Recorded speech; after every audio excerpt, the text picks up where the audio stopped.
बताओगे?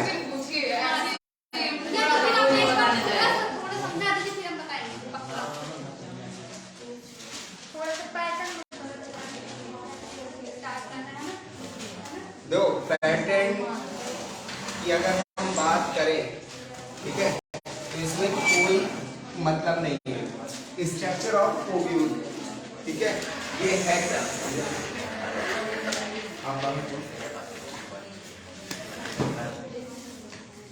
ये है क्या? सबसे पहले ये है फीमेल गैमीटोफाइट। क्या है? क्या है ये? Female gametophyte. अगर हम बात करें फीमेल गैमीटोफाइट की, तो फीमेल गैमीटोफाइट कहते किसे हैं? जिसमें गैमीट का फॉर्मेशन होता है, सॉरी स्पोरोफाइट, जिसमें क्या होता है? फीमेल्स के स्पोर का फॉर्मेशन होता है, फिर इसके बाद तुम्हारे गैमीट्स बनते हैं, ठीक है। जो तुम्हारा ओव्यूल होता है, ओव्यूल है क्या? ओव्यूल पाया कहाँ जाता है, किससे जुड़ा होता है, इसका कार्य क्या है, इसमें कौन कौन सी सेल पाई जाती हैं, ये सारी की सारी प्रोसेस जो होती हैं वो इसी ओव्यूल्स के अंदर होती हैं।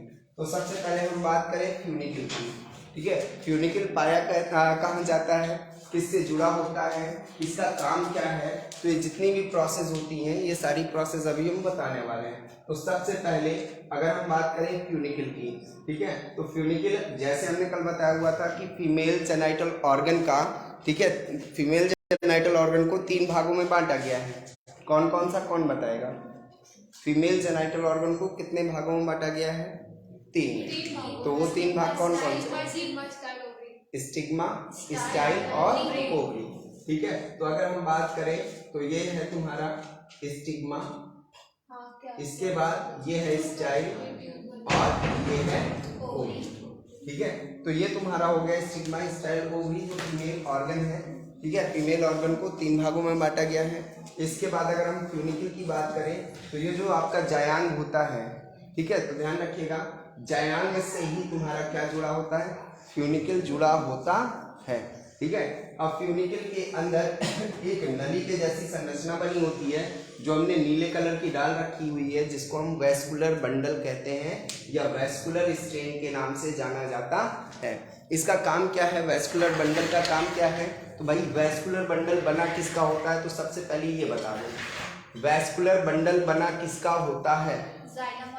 ध्यान रखिएगा, वैस्कुलर बंडल बना होता है जाइलम और फ्लोएम, ठीक है, जो आपस में मिलकर एक नली के जैसी संरचना का निर्माण कर लेती हैं। जिस तरह से आप लोगों ने देखा है कि पानी वाली जो ट्यूब होती है वो क्या, उसका काम क्या होता है? पानी को ऊपर पहुंचाना, तभी तो उसको पानी वाली ट्यूब कहा गया है। इसी तरह से ये जाइलम और फ्लोएम आपस में मिलकर वैस्कुलर बंडल का निर्माण कर लेते हैं, और ये क्या करते हैं? ये भोज्य पदार्थ और जल को क्या करते हैं? ओव्यूल्स में पहुंचाने का काम करते हैं, ठीक है, न्यूट्रिशन का काम करते हैं, न्यूट्रिशन प्रोवाइड करवाने का काम करते हैं। इसके बाद फ्यूनिकल हो गया। फ्यूनिकल किससे जुड़ा होता है? तो फ्यूनिकल आपका जायांग से जुड़ा होता है, ठीक है। इसके बाद तुम्हारा आता है फ्यूनिकल के बाद जहां से फ्यूनिकल और तुम्हारा ओव्यूल, ये तुम्हारी संरचना क्या कहलाती है? ओव्यूल, ठीक है। ये जो तुम्हारी यहाँ तक की संरचना है ये ओव्यूल कहलाती है। फ्यूनिकल जहां से ओव्यूल के द्वारा जुड़ा होता है, हमने बताया हुआ था चल हट, है ना, तो ये हमारा बन गया क्या? सेम वही चीज बना ना, चल हट, तो सेम वही चीज बना। और जब बन गया तो ये आपका फ्यूनिकल हो गया, और फ्यूनिकल के बाद जहां पर ये ओव्यूल हो गया, इतना पोर्शन ओव्यूल का हो गया, ठीक है, तो ये ओव्यूल हो गया, ये फ्यूनिकल हो गया। जहां से फ्यूनिकल और ओव्यूल आपस में जुड़े होते हैं, मीन्स ये हमारी कलाई, यहाँ पर ये दोनों आपस में जुड़े होते हैं, उसको हम क्या बोलते हैं? उसको बोलते हैं हाइलम। क्या बोलते हैं? हाइलम। तो ध्यान रखिएगा, जहां से फ्यूनिकल और ओव्यूल आपस में जुड़े होते हैं उस एरिया को हम क्या कहते हैं? हाइलम कहते हैं, और इसकी हिंदी होती है नाभिका। क्या? नाभिका।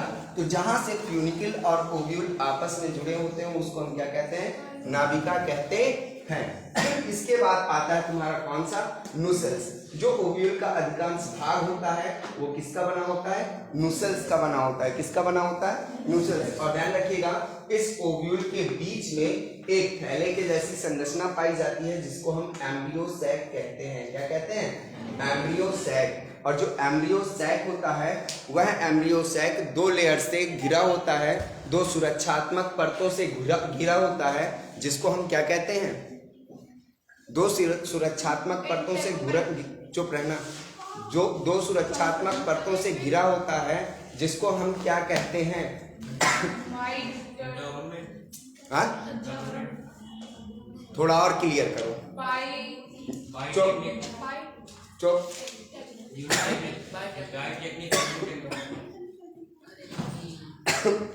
2 लेयर से घिरा है, इसको हम क्या बोलेंगे?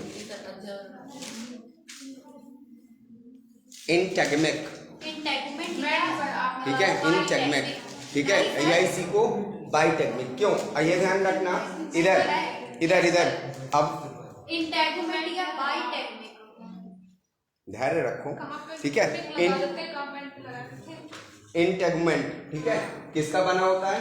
इंटेगुमेंट की इसके चारों तरफ क्या, ओव्यूल्स के चारों तरफ, एम्ब्रियो सैक के चारों तरफ क्या पाई जाती है? डबल लेयर पाई जाती है। और इस डबल लेयर को हम क्या कहते हैं? इंटेगुमेंट कहते हैं। क्या कहते हैं? इंटेगुमेंट। हिंदी क्या होती है? अध्यावरण। क्या होती है? अध्यावरण। ध्यान रखिएगा, ओव्यूल्स, ऐसे कई ओव्यूल्स होते हैं जिनमें ओव्यूल के चारों तरफ, ये ओव्यूल हो गया, सॉरी ये एम्ब्रियो सैक हो गया, एम्ब्रियो सैक के चारों तरफ अगर सिंगल लेयर पाई जा रही है इंटेगुमेंट की, कैसी लेयर? अगर सिंगल लेयर पाई जा रही है, इधर ध्यान से सुनना, अगर ओव्यूल्स के चारों तरफ क्या पाई जा रही है? सिंगल लेयर पाई जा रही है, सिंगल प्रोटेक्टिव लेयर पाई जा रही है, तो इसको हम क्या कहेंगे?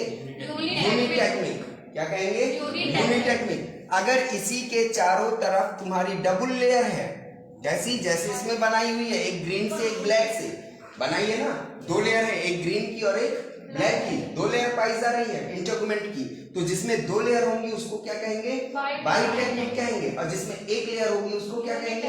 यूनिटेक्निक होगी। और जो इंटेगुमेंट की 2 लेयर होती है, ध्यान रखिएगा, इसको हम बाहर की जो लेयर होगी उसको क्या कहेंगे? बाहर की लेयर को क्या कहेंगे? Outer integument. क्या कहेंगे? Outer integument. और अंदर की लेयर को क्या कहेंगे? Inner integument. बात समझ में आ रही? ठीक है, इसके बाद तुम्हारा आता है कि जो इंटेगुमेंट होती है, इंटेगुमेंट एम्ब्रियो सैक को चारों ओर से घेरे रहता है, लेकिन इसमें केवल एक जगह होती है जहां पर इंटेगुमेंट की लेयर नहीं पाई जाती है। ठीक है, मींस हमने कहा लड़कियों की आदत को हमने ले लिया अपने सब्जेक्ट में। ठीक है, लड़कियों की आदत को हमने लिया और उसको हमने क्या बोला? चल हट। क्या बोला? इधर शांत। हमने क्या बोला?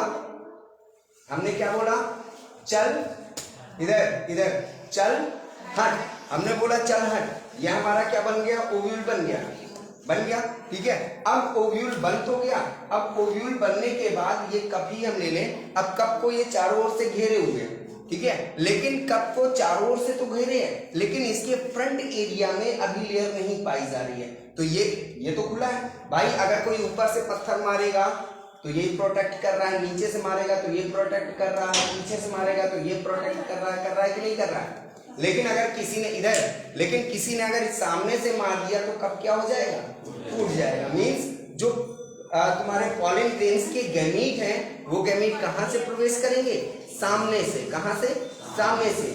और सामने से प्रवेश करने के कारण ही ध्यान रखिएगा ओव्यूल्स के फ्रंट एरिया में जहां पर इंटेगुमेंट की लेयर नहीं पाई जाती है वहीं से पराग नली अंदर प्रवेश करती है। कहां पर? एम्ब्रियो सैक के अंदर। तो ध्यान रखिएगा क्वेश्चन बनता है कि एम्ब्रियो सैक में पराग नली का प्रवेश किस भाग से होता है? तो ध्यान रखिएगा जहां पर इंटेगुमेंट की लेयर नहीं पाई जाती है उसको हम क्या कहते हैं? माइक्रोपाइल कहते हैं। क्या कहते हैं? माइक्रोपाइल। और माइक्रोपाइल के ठीक ऊपर, कहां पर? माइक्रोपाइल के ठीक ऊपर क्या बोलते हैं? चल आजा। मींस चला जा। क्या बोलते हैं? चला जा बोलते हैं। तो माइक्रोपाइल के ठीक ऊपर की जो लेयर होती है उसको हम क्या बोलते हैं? चलाजा बोलते हैं। इसके बाद तुम्हारा आता है, इसके बाद आता है तुम्हारा क्या?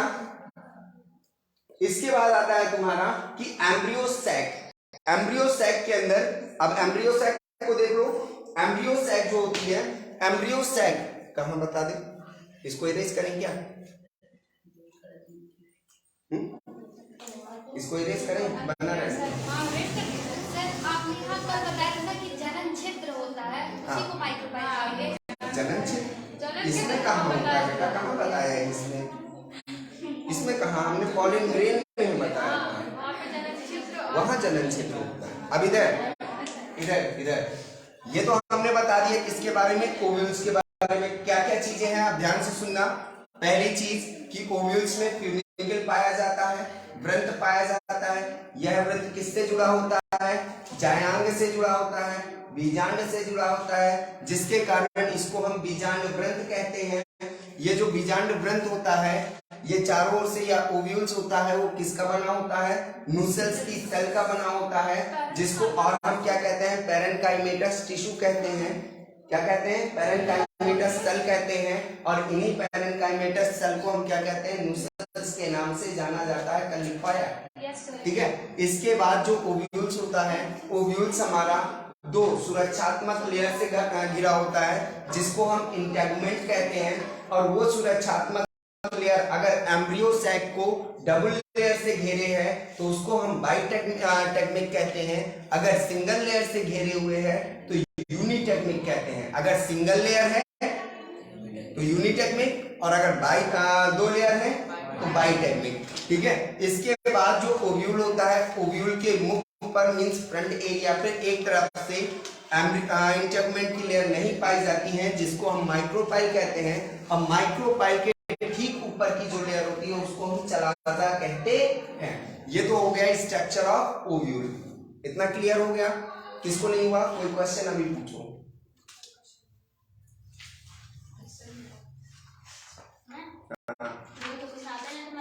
लो सीधा आंसर, सीधा आंसर, सीधा स्ट्रेट फॉरवर्ड बोलना चाहिए, ठीक है। अब इतना समझ में आया? कौन बताएगा यहाँ पर आकर? आपने कहा था कल मैं पूछूंगा सबसे, सब बताएंगे, सब बताएंगे, आप सबसे पूछिए, सब बताएंगे, पूछिए, सब बताएंगे। कौन कौन आकर बताएगा बताओ? सामने आकर। हाँ, कौन बताएगा? जितना मैंने बताया केवल वही बताना है कि इसमें क्या कैसा होता है। अच्छा चलो, क्वेश्चन है क्वेश्चन कि एम्ब्रियो सैक को चारों ओर से कौन सी लेयर घेरे होता है? एम्ब्रियो सैक को, तुम दोनों को छोड़कर, एम्ब्रियो सैक को चारों ओर से कौन सी लेयर घेरे होता है? जल्दी आंसर देना है। इंटेगुमेंट की लेयर। कौन सी? इंटेगुमेंट की लेयर। अगर ओव्यूल्स के ऊपर केवल एक सुरक्षात्मक परत हो तो उसको क्या कहेंगे? क्या कहेंगे? यूनिटेगमिक। अगर दो हो बाइटेगमिक। अच्छा ये बताओ कि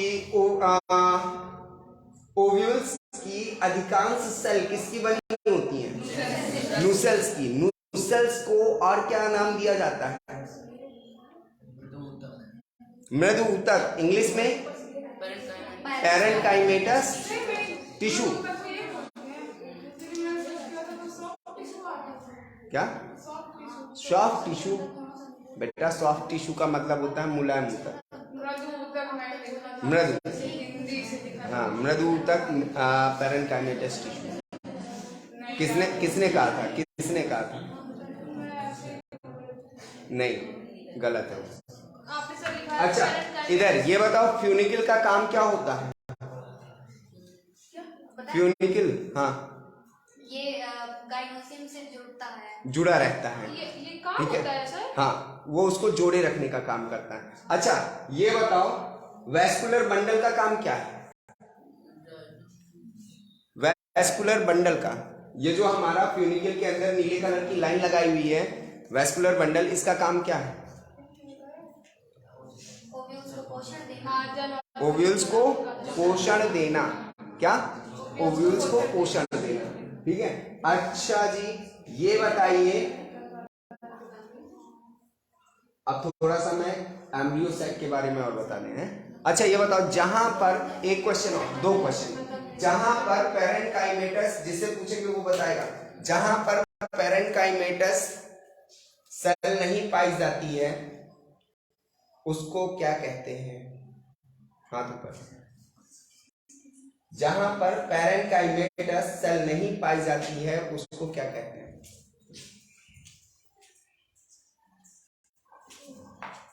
आप बताओगे? पीछे बोलो बोलो। ओ माई मेरी सतरंगी। अब इससे बड़ा मैं ऑप्शन नहीं दे पा रहा। हाँ क्या? माइक्रोपाइल है ना। आज आप भूल जाना तो माई को याद रखना है ना, माई से माइक्रोपाइल, ठीक है। अच्छा, माइक्रोपाइल के ठीक ऊपर कौन सा? चलाजा, ठीक है। और जब चलाजा भूल जाना है ना तो याद रखना कि सर जी हमेशा यही बोलते हैं चलाजा, है ना। और जहां ये बोला तो वही नाम आ जाएगा, क्या? चलाजा। अच्छा ये बताओ, जहां पर चला ओव्यूल और फ्यूनिकल आपस में जुड़ते हैं, हाइलम, क्या बोलते हैं? हाइलम। अब थोड़ा सा इसके बारे में, एम्ब्रियो सैक के बारे में भी सुन लो, ठीक है। ओव्यूल्स में क्या होता है, थोड़ा सा हम कन्वर्ट करेंगे इसको, ठीक है। ओव्यूल्स में क्या होता है, ध्यान रखिएगा। ओव्यूल्स में क्या होता है, पहले तो ये न्यूसेल्स का बना होता है, ये हम बता चुके हैं। न्यूसेल्स में क्या होता है कि पूरी की पूरी बॉडी हमारी एक सी होती है, पूरी की पूरी सेल हमारी किसकी बनी होती है? न्यूसेल्स की बनी होती है। इसमें कोई भी सेल हमारी अलग नहीं होती है, जिसके कारण ये हमको सारी की सारी सेल कैसी दिखाई देती है? एक सी दिखाई देती है। दिखाई दे रही है। इनमें से केवल एक सेल क्या करती है? अपने आकार में वृद्धि कर लेती है। क्या कर लेती है? अपने आकार में वृद्धि कर लेती है। वृद्धि करने के कारण ही इसको हम कौन सा नाम देते हैं? कौन बताएगा? क्या कहते हैं?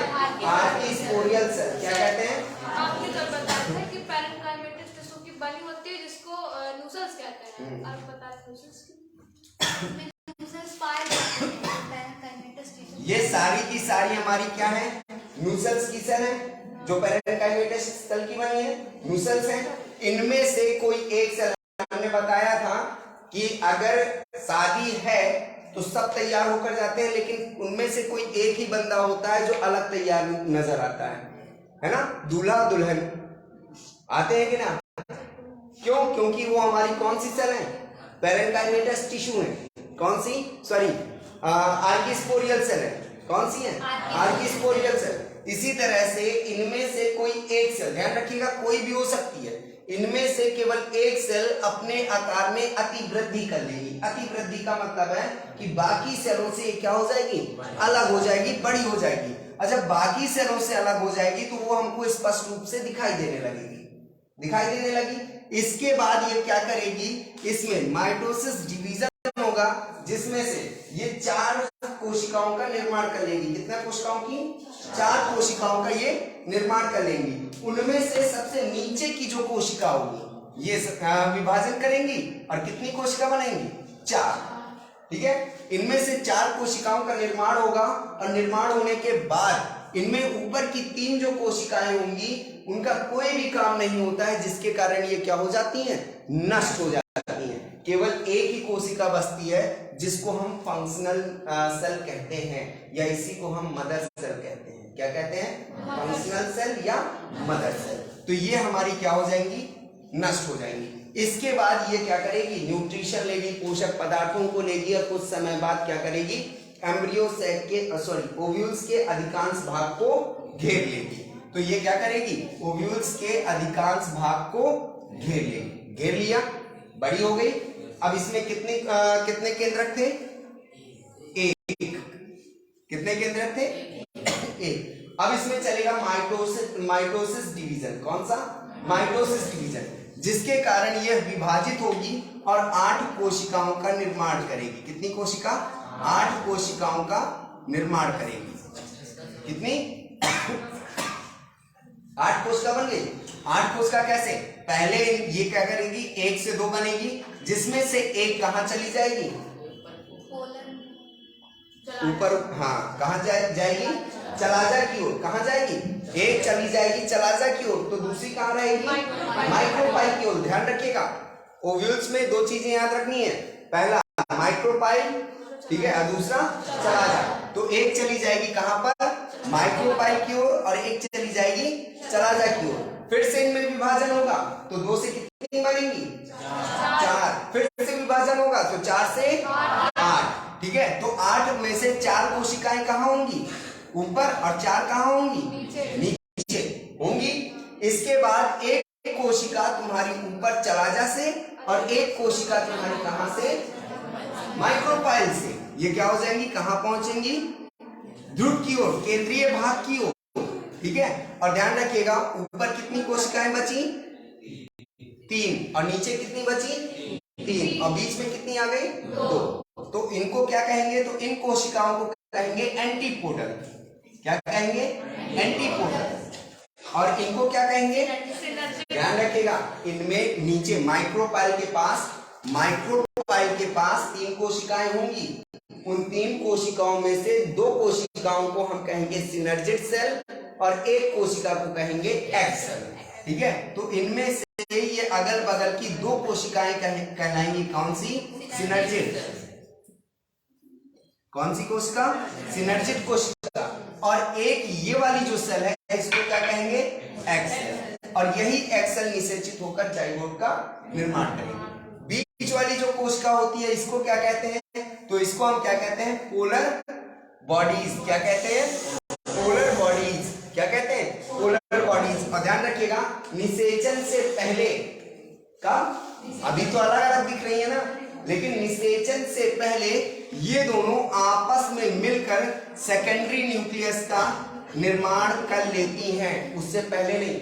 जैसे ही निषेचन की प्रोसेस होगी, पॉलन ट्यूब का निर्माण होगा और तुम्हारे मेल गैमीट इसके अंदर प्रवेश करेंगे, उसी के दौरान ये क्या कर लेगी? द्वितीय न्यूक्लियस का निर्माण कर लेगी, ठीक है। अब देखो यहाँ पर कितनी कोशिकाएं बनी हमारी? क्वेश्चन आता है शॉर्ट आंसर में, तो ध्यान रखिएगा। क्वेश्चन आता है कि ओव्यूल्स के अंदर कितनी कोशिका और कितने केंद्रक होते हैं? तो बताओ कितनी कोशिका? 8। और केंद्रक कितने? 7। कैसे? 3 3 6 6 2 8। लेकिन केंद्रक की अगर बात करें तो 3 3 6 6 1 7। तो 7 कोशिका और 8 केंद्रक। इसके बाद 7 केंद्रक और 8 कोशिका। इसके बाद अगर हम बात करें एंटीपोडल की, तो ध्यान रखिएगा, एंटीपोडल का कोई काम नहीं होता है, ये समाप्त हो जाती है। और जो सिनर्जिड सेल होती है इन्हीं को हम कहते हैं सहायक कोशिका। क्या कहते हैं? सहायक कोशिका। और ये हमारा ओव्यूल्स के अंदर एम्ब्रियो सैक का निर्माण हो गया कि नहीं हुआ? हो गया। तो अब समझ में आया कि सबसे पहले नूसल्स की सेल जो होंगी उनमें से एक कोशिका अपने आकार में अधिक वृद्धि कर लेगी, जिससे बाकी कोशिकाओं से ये डिफरेंट नजर आने लगेगी। बाद में पोषक पदार्थों को लेने के बाद यह ओव्यूल्स के अधिकांश भाग को घेर लेगी। उसके बाद उसके अंदर जो केंद्रक होता है उस केंद्रक का विभाजन होगा, उस सेल का विभाजन होगा, जिसमें से वह विभाजित होकर 8 केंद्रक का कोशिका का निर्माण करेगी। 4 कोशिका चलाजा की तरफ और 4 कोशिका माइक्रोपाइल की तरफ पाई जाएगी, जिसमें से एक कोशिका चलाजा से और एक कोशिका माइक्रोपाइल से कहां पर? बीच में आकर, ध्रुवीय भाग में आकर क्या करती है? सेकेंडरी न्यूक्लियस का द्वितीय केंद्रक का निर्माण कर लेती है और एम्ब्रियो सेल डेवलप हो जाता है। जिनमें से ऊपर की जो सेल होती हैं उनको हम एंटीपोडल सेल कहते हैं, नीचे की जो सेल होती हैं उनको हम सिनर्जिड सेल कहते हैं, ठीक है। इसके बाद आता है टाइप्स ऑफ ओव्यूल, ये लिखा हुआ है, ठीक है, टाइप्स ऑफ ओव्यूल। अगर हम बात, जी हाँ, इसके भी टाइप्स हैं, टाइप्स ऑफ ओव्यूल। क्यों?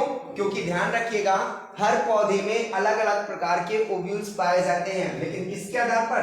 तो ध्यान रखिएगा, due to the help of funicle and ovule. Ovule और फ्यूनिकल के ही आधार पर इनकी संरचना बदलती रहती है। जैसे अगर हम बात करें आर्थोट्रोपस की, कितने 6 होते हैं। 6 कौन कौन सा? तो पहला आर्थोट्रोपस, दूसरा एनाट्रोपस, हेमीट्रोपस, कैम्पाइलोट्रोपस, एम्फीट्रोपस और सर्सिनोट्रोपस। ये कौन सा ट्रोपस है? ठीक है। कौन सा? ये है तुम्हारा एनाट्रोपस। एनाट्रोपस कैसे पता चला? हमको अभी बताएंगे ना, वो पढ़े हैं ना। हमको इसलिए पता चल गया क्योंकि ये फ्यूनिकल अधिक वृद्धि कर गई और अधिक वृद्धि करने के बाद जो माइक्रोपाइल था वो पूरा किसके समीप आ गया? फ्यूनिकल के पास। ये देखो, मींस हम कह सकते हैं कि चलाजा और माइक्रोपाइल कहाँ है? एक दिशा में है, और माइक्रोपाइल फ्यूनिकल के पास स्थित होता है, जिसको हम क्या कहते हैं? एनाट्रोपस लिखवाएंगे। अब आता है तुम्हारा ऑर्थोट्रोपस। ऑर्थोट्रोपस किसको कहते हैं? ध्यान से सुनिएगा। सबसे पहला आता है ऑर्थोट्रोपस। ऑर्थोट्रोपस किसको कहते हैं? तो ये है तुम्हारा ऑर्थोट्रोपस। ठीक है, ध्यान रखिएगा। ऐसा ओव्यूल जो इस आकृति का दिखाई देगा उसको हम कहेंगे ऑर्थोट्रोपस। मींस माइक्रोपाइल, चलाजा और फ्यूनिकल एक ही दिशा में स्थित हों। ठीक है, मींस इधर देखना कैसे स्थित हो?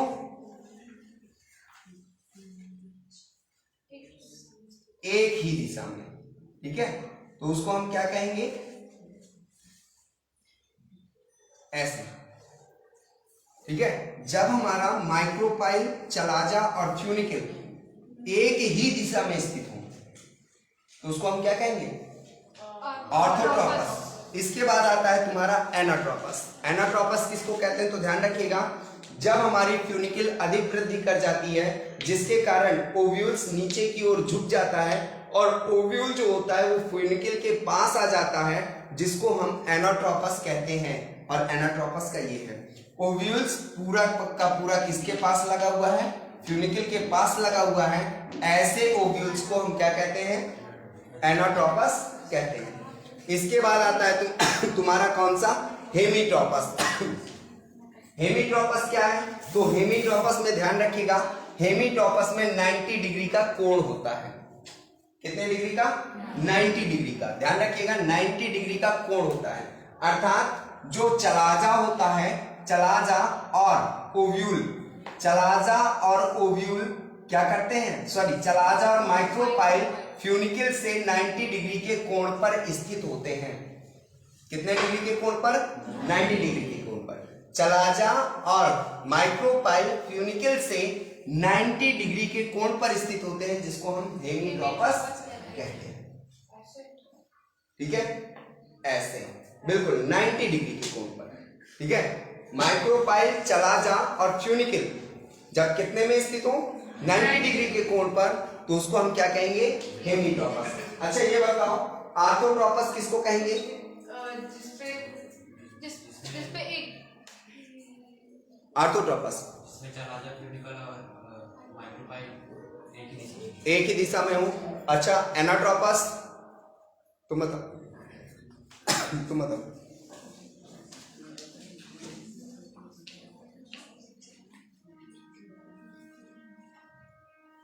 एनाट्रोपस चलाजा और माइक्रोपाइल सभी टाइम पास आएंगे और बताएंगे? बोलो। गलत हो गया, इसीलिए पूछ रहे हैं। कौन बताएगा? बताएंगे? बताओ। हाँ, जब फ्यूनिकल और माइक्रोपाइल क्या हो जाए? पास में आ जाए। मीन्स फ्यूनिकल और माइक्रोपाइल पास में आ जाए, उसको हम क्या कहेंगे? एनाट्रोपस। अच्छा, सबसे सरल है हेमीट्रोपस। कौन बताएगा?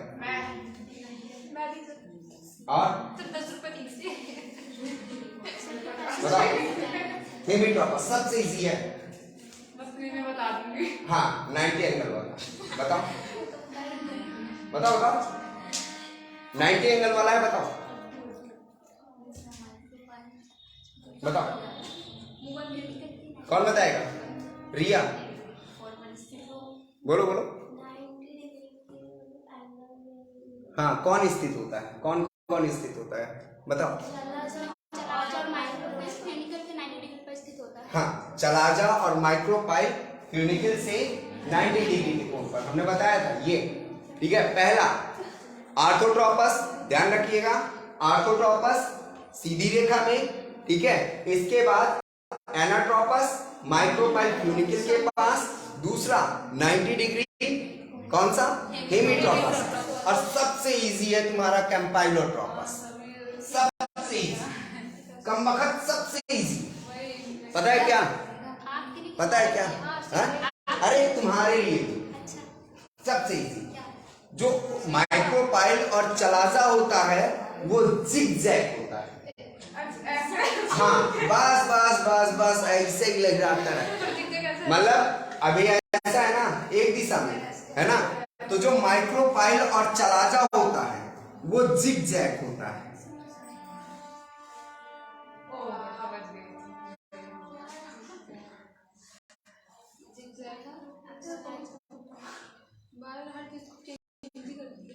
ऐसे, ठीक है, माइक्रोपाइल नीचे है लेकिन चलाजा तुम्हारा सीधा है, ठीक है। तो इस पोजीशन में हम इसको क्या कहेंगे, कैम्पाइलोट्रोपस, ठीक है। और उससे इजी है ये कौन सा, एम्फीट्रोपस।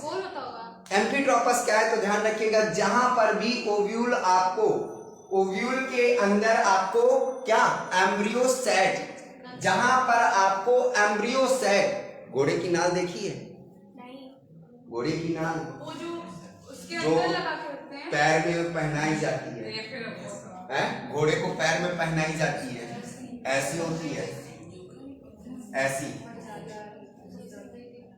ऐसी होती है घोड़े की नाल, देखिए जो पैरों में उनको पहनाई जाती है, नाखून उनका जो खुर है वो घिसे ना, देखा है ना। तो ध्यान रखिएगा, जो तुम्हारा एम्ब्रियो सैक होता है, एम्ब्रियो सैक तुम्हारा किस आकार में हो, घोड़े के नाल के आकार का हो, एम्ब्रियो सैक घोड़े के नाल का आकार का हो, उसको हम क्या कहेंगे, क्या कहेंगे, एम्ब्रियोट्रोपस। हाँ एम्ब्रियो, कौन सा, अभी फिगर जब दिखाएंगे स्पष्ट रूप से समझ में आ जाएगा सबके, मैं अभी केवल लक्षण बता रहा हूँ। इसके बाद सबसे इजी है ये सर्सिनोट्रोपस, सर्सिनोट्रोपस सबसे, इधर सर्सिनोट्रोपस सबसे, क्या केवल तुम्हें ये कहना है सर्सिनोट्रोपस है क्या, तो सर्सिनोट्रोपस वह होता है जिसमें जो फ्यूनिकल होता है वो अत्यधिक वृद्धि करने के कारण माइक्रोपाइल चलाजा या ओव्यूल्स को चारों ओर से क्या कर लेता है, घेर लेता है।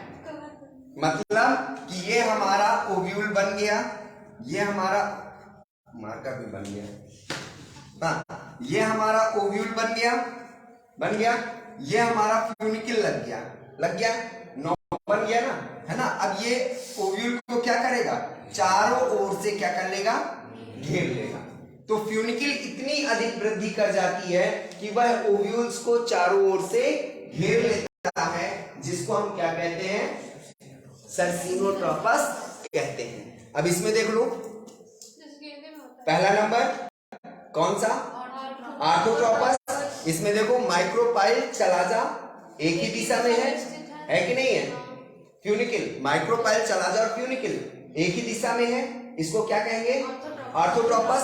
दूसरा जो माइक्रोपाइल है वो फ्यूनिकल के बिल्कुल पास आ जाता है, जैसा हमने बनाया हुआ है, इसको क्या कहेंगे, एनाट्रोपस। तीसरा 90 डिग्री के कोण पर स्थित हो जाता है, ठीक है, उसको क्या कहेंगे, हेमिट्रोपस। चौथा जिगजैग है, जिगजैग है कि नहीं है, जिगजैग, तो इसको हम क्या बोलेंगे, कैम्पाइलोट्रोपस। इसके बाद इसकी डेफिनेशन कैसे होगी, मतलब बताएंगे, कहाँ स्थित होगा, फ्यूनिकल और माइक्रोपाइल, फ्यूनिकल और जो माइक्रो, इसका ना कैम्पाइलोट्रोपस, जो फ्यूनिकल और सॉरी जो तुम्हारा माइक्रोपाइल और चलाजा होता है वो जिगजैग पोजीशन में पाया जाता है, वह एक सीधी रेखा में नहीं स्थित होता है, वो राइट लेफ्ट स्थित होता है, जिसके कारण उसको हम क्या कहते हैं, कैम्पाइलोट्रोपस, ठीक है। इसके बाद पांचवा है तुम्हारा कौन सा, ये देखो इसके अंदर आपका एम्ब्रियो सेट बना हुआ है, बना हुआ है, ये घोड़े के नाल के आकार का झुक गया, देखो लो, हाँ देखो लो, लेकिन आपने वहां पर नहीं बनाया है, नंबर कहाँ, कहाँ, ये जो सामने बनाया ये पहले वाला जिस पे ये? हम पढ़ रहे हैं। अरे वो कहाँ? अरे मैं बीच की बात कर रहा हूँ हाँ तो बेटा। मैं भी बीच की बात कर रहा मैं हूँ। भी वाह, इसकी मैं बात कर रहा हूँ इधर, ठीक है। ये हो गया तुम्हारा कौन सा? एम्फिट्रोपस, घोड़े के नाल, ठीक है। और लास्ट में आता है कौन सा? सर्सिनोट्रोपस, जिसमें ट्यूनिकल अत्यधिक वृद्धि करने के बाद क्या कर लेता है? ओव्यूल्स को चारों ओर से घेर लेता है, उसको हम क्या कहते हैं?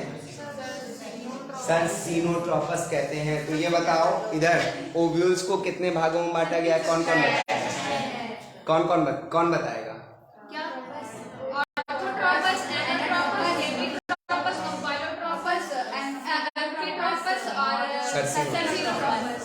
Very good. और कौन बताएगा? बॉयज में, बॉयज में कौन बताएगा? गलत होंगे तो चलो बताओ बताओ बताओ। ऑर्थोट्रोपस, एनाट्रोपस,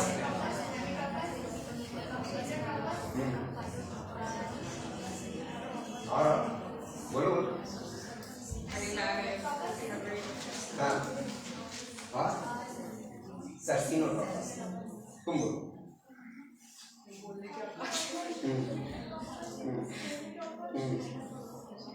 और इधर से देख के जाओ यार।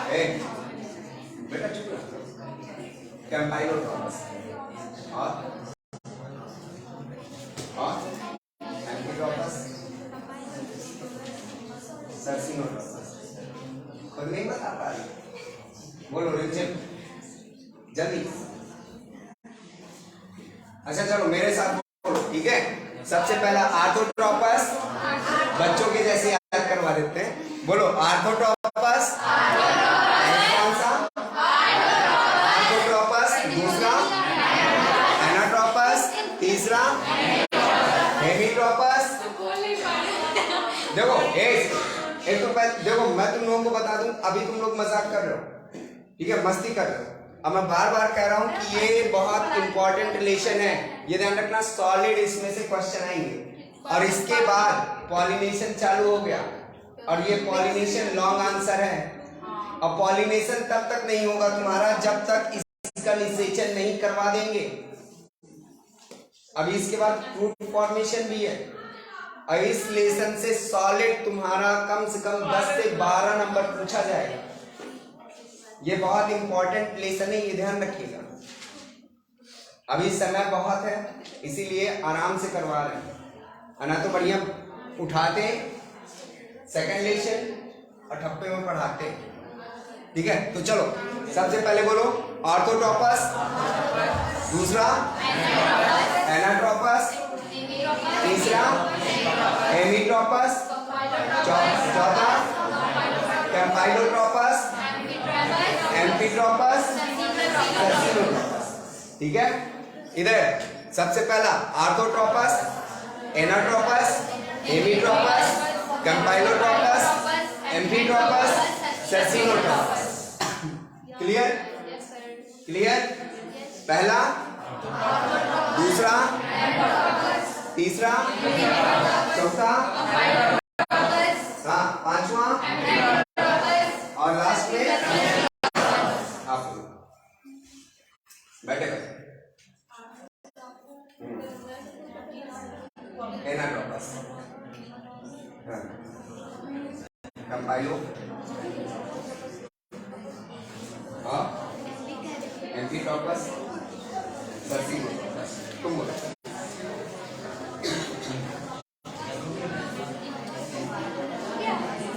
कंपाइलोट्रोपस,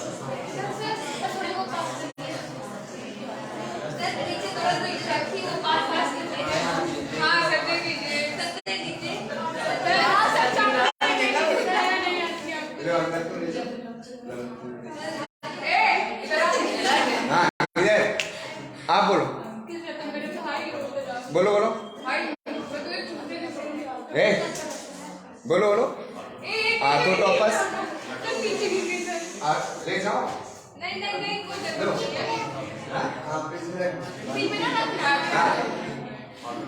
हाँ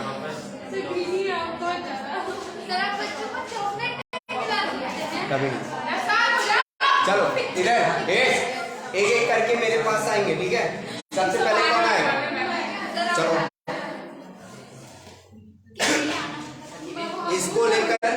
यहाँ तक बताना है, उसको तो मैंने पढ़ा नहीं है। ठीक है? नहीं पढ़ा, इसको समझो, इसको समझो। चलो सर पूछेंगे ना। सर मुझे नाम बोलो बोलो। मतलब देख देख कर कि हाँ बिना देख देखे। आराम से जैसा समझाना मेरा समझ में सबका है, किसी का आएगा नहीं। है।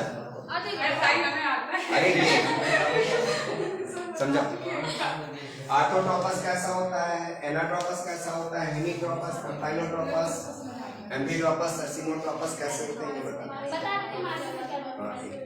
आर्थोट्रोपस में चलाता, माइक्रोफिल और फिल्मिकल एक ही दिशा में स्थित होते हैं। और एनाट्रोपस में माइक्रोफिल फिल्मिकल के पास आ जाता है। और हेमिट्रोपस में 90 डिग्री चलाजा माइक्रोफिल के नहीं, चलाजा माइक्रोफिल फिल्मिकल के 90 डिग्री में स्थित होता है। और कंपाइलोट्रोपस में zigzag होता है मतलब। और एम्फिट्रोपस में घोड़े की नाक, हाँ जो एम्ब्रियो जो मतलब एम्ब्रियो से घोड़े की नाक के जैसा होता है। और क्या है सेसिनोट्रोपस में पेनिकल माइक्रोप्लाज्मा और माइक्रोफाइल माइक्रोफाइल चलाजा फिल्मिकल के चारों ओर जाता है। वॉइस में पढ़ा है, वॉइस में संकोच मत करो। देखो अपने लिए पढ़ोगे तो केवल रटो, और यहाँ बताओगे तो हर एक चीज क्लियर होगी। संकोच नहीं करना है, जो यहाँ खड़ा होकर बता सकता है तो ये समझ लो कि उसको क्लियर है। है तो चलो आगे बढ़े, आगे बढ़े। आपने कुछ कोड बनाया है, उसी को आपने वीडियो से लिखा है। हाँ सर, ये चीज क्लियर कर दीजिए। और मैं आपको सर एम्ब्रियो से एक द्रव है ना, तो वो घोड़े की नाक के जैसा होगा। इसके ये पूरा है तुम्हारा एम्ब्रियो शेयर। कितना ओव्यूल बोलिए ना, बीच वाला रेड ओव्यूल पूरा हो जाएगा तुम्हारा, ओव्यूल पूरा हो जाएगा। अभी तुम्हें क्लियर कर देंगे, डोंट वरी। इधर इतना क्लियर हो गया, एक बार पूछ ले, ठीक है? चलो ओव्यूल्स कितने भागों से मिलकर बना? Very good. कितने भागों से? मैंने ओव्यूल्स के प्रकार में पूछे। हाँ तो ओव्यूल्स कितने भागों से मिलकर बने? कौन कौन सा? जो तुम बताओ। माइक्रो स्टाइल नहीं, माइक्रोफाइल।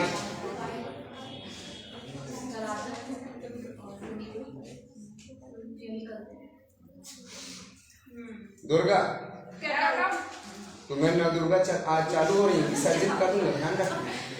हाँ अच्छा, 3 भागों से मिलकर बनी होती है। ज्योति आप बताओगे कि ओव्यूल्स को चारों ओर से जो घेरे रहती है उस लेयर को क्या कहते हैं? अपने अपने शब्दों को अपने अपने मुंह के अंदर रखो बेटा। हाँ? क्या नहीं, तुम बताओगे? कौन बताएगा? इधर तुम बताओ। इंटेगुमेंट क्या? इंटेगुमेंट। अच्छा इधर अगर इंटेगुमेंट की लेयर, ध्यान से सुनना बेटा, अपने अपने में मत लगो, मेरी तरफ सुनो, कंसंट्रेट कर लो, मान जाओ। अगर इंटेगुमेंट की लेयर ओव्यूल्स के चारों तरफ सिंगल लेयर में तो उसको क्या कहेंगे? यूनिटेगमेंट। अगर ओव्यूल्स के चारों तरफ नुसेल्स की सेल पाई जाती है, वो भी डबल लेयर में, तो क्या बोलेंगे? क्या बोलेंगे? बाइटेगमेंट। अच्छा पैरेन्काइमेटस जो सेल होती हैं वो कहाँ पाई जाती हैं?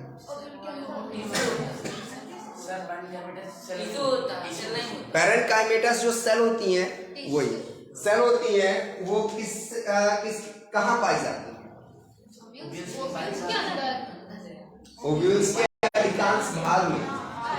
अच्छा, पैरेन्काइमेटस को और क्या कहते हैं? क्या कहते हैं? न्यूसेल्स। अच्छा, जो एम्ब्रियो सैक के अंदर चलाजा में 3 कोशिकाएं होती हैं उनको क्या कहते हैं? चलाजा में जो 3 कोशिकाएं होती हैं उनको क्या कहते हैं? झापड़ मारेंगे, पहले क्वेश्चन को ध्यान से सुन लेना। एम्ब्रियो सैक में चलाजा में जो कोशिकाएं पाई जाती हैं उनको क्या कहते हैं? अच्छा, क्या कहते हैं? Antipodal cell. अभी बताते जा रहे हैं कि चलाजा में 3 कोशिकाएं होती हैं जिनको एंटीपोडल सेल कहते हैं। अच्छा, अब हाथ ऊपर करेगा, ठीक है, अन्यथा तो अब पिटाई लगाएंगे। ठीक है। माइक्रोपाइल में कितनी सेल पाई जाती हैं? बताओ। 2 पक्का? चलो तुम बताओ। 8 तुम बताओ। और इधर पीछे कितनी? 2। अरे 2 3 और 2 3। चलो मुंह बंद। 3। माइक्रोपाइल में केवल 2 सेल पाई जाती है। एक एक्सेल होती है, 2 सिलेक्टेड है।